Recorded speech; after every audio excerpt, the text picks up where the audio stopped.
Hello, hello, and welcome to the first episode of Blow the Whistle with EJ Lee Law. So, you guys, bear with me as we are doing our first episode, but let's get into it. Who is EJ? EJ is a girl who's from Detroit who visited Georgia as a kid quite often, and I just fell in love with this place. True story, and just to be completely transparent, I really fell in love with Georgia behind Freaknik. I'm just being honest. I like Freaknik. I saw all the things that was happening as a 12-year-old girl. Something said I need to be a part of this. But anywho, that's how I ended up in Georgia. I am a person who loves brunch, a good wine, my family and friends, and all things intellectual property, including music. And so the purpose of this show is to be talking about the 12 technical files that I see most often in the IP game. And I'm blowing whistles, I'm throwing flags on the plays because I want you guys to do better out here. And there's ways to do that. You can either work with EJ Lee or you can come on here and learn what you need to avoid as you're out here doing your business and making sure that you create standout branding that none of your competitors have a legitimate reason to use. So what we're going to be talking about is our first technical file here. Obviously, you can't see the little part that says technical files. I'm going to move that out of the way, and I'm using these little overlays. Again, bear with me.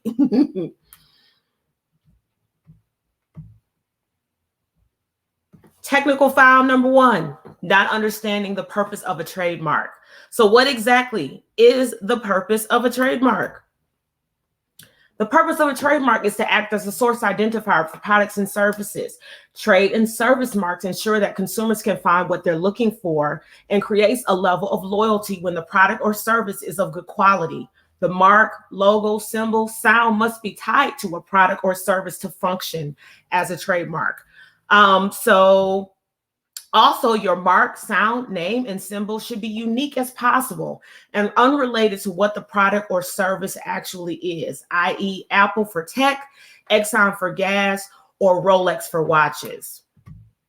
So I love Apple. This is one of my favorite examples as it relates to trademarks because, again, you're thinking of this freaking phone before you ever think of that fruit. I don't know why that is, but again, it's one of those things where Apple told a story. That's why they chose this trademark. So it's your job as a business owner to tell the story, to get your consumers to want to buy from you. It doesn't necessarily have to be your name is telling them exactly what it is that you do. You do that through creative marketing and you through telling the story. And they'll buy into it as long as the product is good quality. Because once I went Apple, there was no going back to Android. So you do the math. So also on this show, we're going to be doing some commentary. We're going to see what's out here in the IP streets and keep you guys abreast of what's happening out there and how you can avoid these issues, especially if you don't have deep pockets to be able to afford to pay large attorney fees. This is the whole point of this show, to you avoid those kinds of things. So I'm going to invite the beautiful Mackenzie on to give us some commentary about what's happening out here. Hello, darling. Hello, hello, hello. How are you? I am fab. Awesome. So I wanted to discuss, it looks like there's some new software that's coming out that may be a way to regulate copyright infringement and monetization on video. Looks like. And what are we doing? Video content. Look at that. Okay. Definitely. Google looks like they're going to be incorporating some content scan type of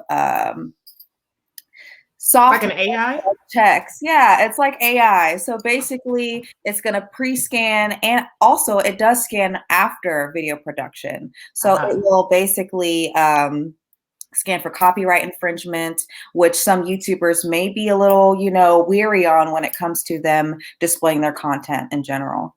Gotcha. So full disclosure, before I was a lawyer, I used to listen to a lot of my music on YouTube, and I'm pretty sure it was uploaded without permission, and so back then YouTube probably was not doing those checks. But now that they have so many people making millions of dollars on YouTube, now they're implementing this service to make sure that before your video even goes live or goes, you know, for the people to watch, I'm like, hey, you need to take that music out. Hey, you need to take those pictures out. So like even us as people bringing the content, and of course we're using things that from a fair use standpoint, we decided we're not going to necessarily have pictures, you know. Right.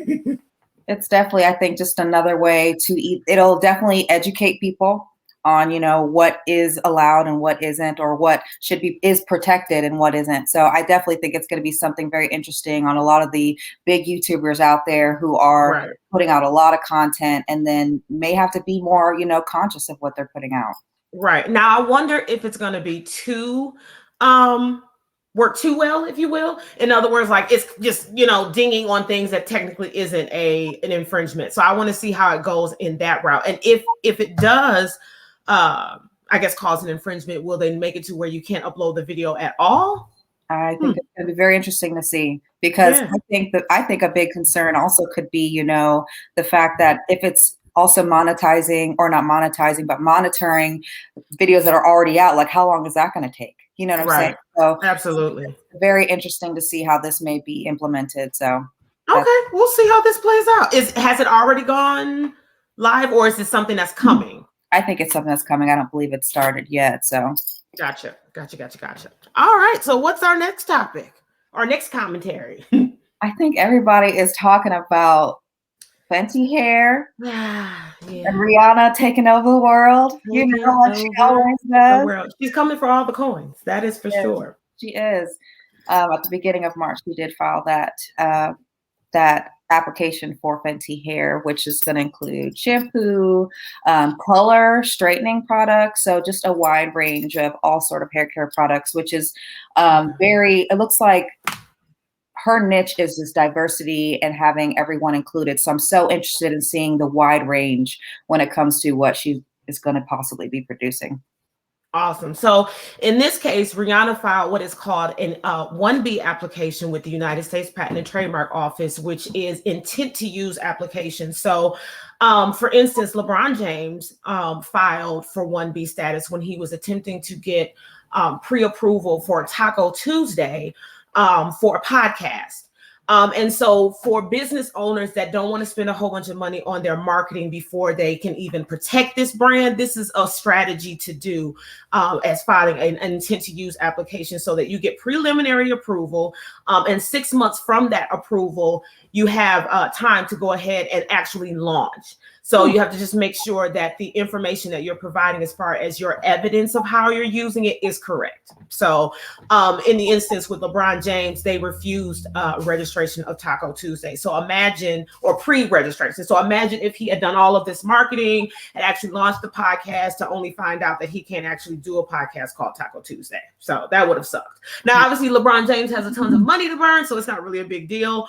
But if you're like the average person who wants to just make sure you don't have to go through all of that, it would probably be better to kind of maybe do a search report sort of deal, to where you can search things before you even go filing it. Does that make sense? Absolutely.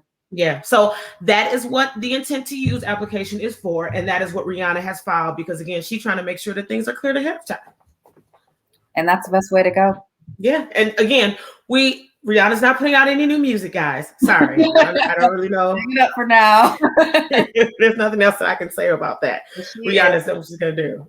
Such a great example of a businesswoman that is, you know, not afraid to try any and everything new. So that's very admirable in my opinion. On top of she's done a great job of separating the different things. So obviously she has her name as Rihanna as an artist, but then she also has the Fenty lines so the Fenty covers all of the things that are beauty, and then the Savage is for the lingerie. I just thought about that. And skin.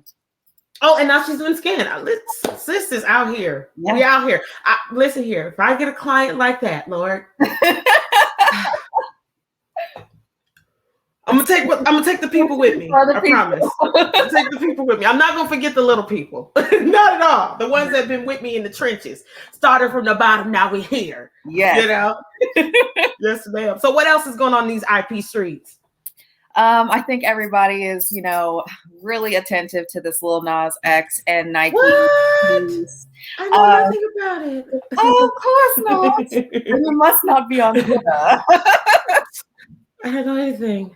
So I think a lot of people are aware of the shoe that he had released, 666 pairs to be exact. 666. I wonder where that came from. $18 a pair. How much? $1,018 a pair. Oh my. Okay. And so the judge had ruled within 3 days of the complaint being filed that there was an infringement, which I thought was very interesting. Because I mean, that's very soon. And I know that judges have a huge caseload. So I thought that was very surprising. So we talked about this off camera. Right?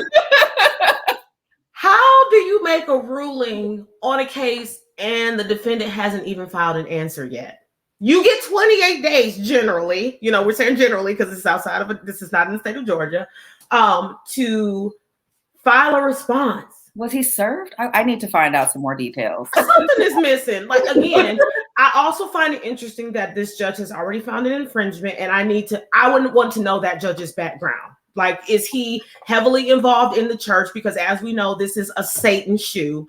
It has Satan symbols on it and things like that. And as we've talked about before, again, also off record or off the video anyway, is that art is subjective. Part of the reason why this case is different from any other trademark infringement is because the group that they're suing is also an art collective. Mm-hmm. So they were never intending to compete with Nike for making more shoes. It was literally 666 pairs. Mm-hmm. You see the symbolism in that. So they're never going to make any more pairs. But obviously at the time, Nike was trying to get a TPO, or what is a TRO? Either a temporary restraining order or a temporary protective order, saying that basically that they're going to receive some harm to their business if this company was allowed to continue on with the shoes. And I did hear something about them trying to get the shoes back, which I thought was interesting. And I'm like, you've already made the sale. So now the shoe is going to be worth 10 times more.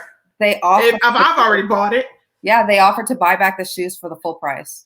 Oh, wow. Oh, no, not the full price. I want more. Of course you do. No, ma'am. No, ma'am. I'm going to get more. These are super rare. I want it times 666.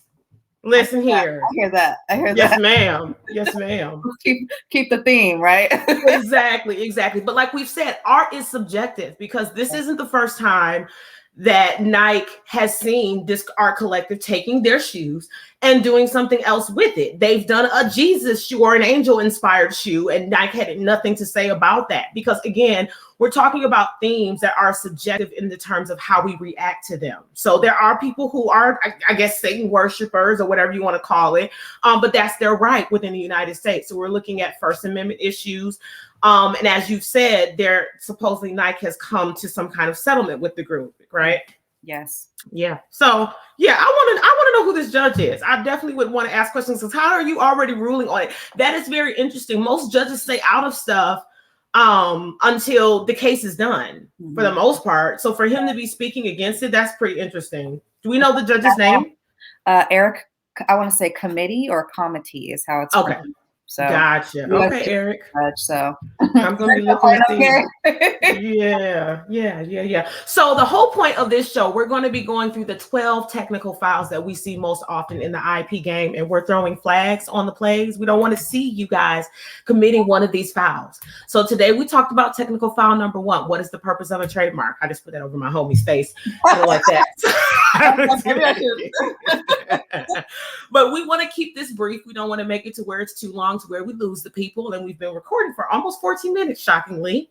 So we're going to sign off, and I actually am going to put out my outro music because hopefully you saw the intro music that I put together for the people, because I want this to be relatable. I want you to look at this gorgeous hair we got going. All about the big hair, okay? That's your round. So we love you guys. We want you to watch again. Come back with your whistle. Listen, I told you a story about this whistle. This whistle was from the damn machine. Whereas my boyfriend bought 2 whistles from the freaking sports store, and they were trash. Well, you know what? It was meant to be. That's what it was. All right, guys. So we're gonna be catching you soon on our next broadcast. We're going to be doing this on Tuesdays and Thursdays. We're going to leave Thursdays for our commentary and really digging into the issues that are going on in the streets. And we're going to bring it to you relatable, bite-sized pieces so that, again, when you're out here and you're thinking about your business and growing and expanding, you won't be committing these technical fouls. Nope, you'll be prepared. All right, y'all. We will see y'all. Referee whistle official.